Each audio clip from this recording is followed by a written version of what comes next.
लअल्लहुम यरशुदून, ताकि वो मकाम रुश्द पर हो। ये रुश्द का मकाम, ये समझ लीजिए कि जो एक ख़ास अल्लाह ताला इंसान को सूझबूझ दे देता है, और ये सूझबूझ मिलती है डिटर्मिनेशन से, कमिटमेंट से।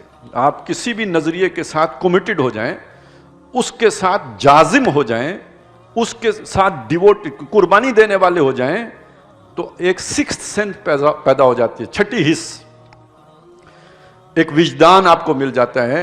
आप चीज़ों को प्रिडिक्ट करने के काबिल हो जाते हैं, एंटिसिपेट करने के काबिल हो जाते हैं, पहले से एक अंदाज़ा लगाने के काबिल हो जाते हैं। ये शय है जो रुश्द है।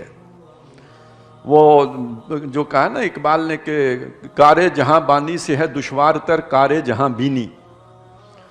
कारे जहां बानी यानी दुनिया को मैनेज करना, एडमिनिस्ट्रेशन, इससे मुश्किल बात है उसको समझना ये दुनिया है क्या।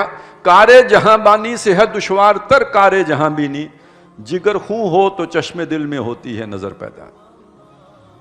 कुर्बानियां दो ना, वाबस्तगी जाहिर करो, वफादारी बशर्ते उस्तवारी असल ईमा है, ये तकाजे पूरे करो। फिर वो जब जिगर खून हो जाएगा, दुनिया की कुर्बानियां दे लोगे, माल औलाद हर शय लुटाने के लिए, जैसे इब्राहिम अलैहिस्सलाम का मामला आया, अब अल्लाह ताला उस मकाम पर आपको फायज करेगा। ये है सलूक मोहम्मदी सल्लल्लाहु अलैहि वसल्लम। हुजूर ने जिस रास्ते से मुसलमानों को रुश्द के मुकाम तक पहुंचाया, वो ये रास्ता है, कुर्बानी का रास्ता है, इसार का रास्ता है, अल्लाह के लिए हर शय कुर्बान करने का जज्बे का मामला है।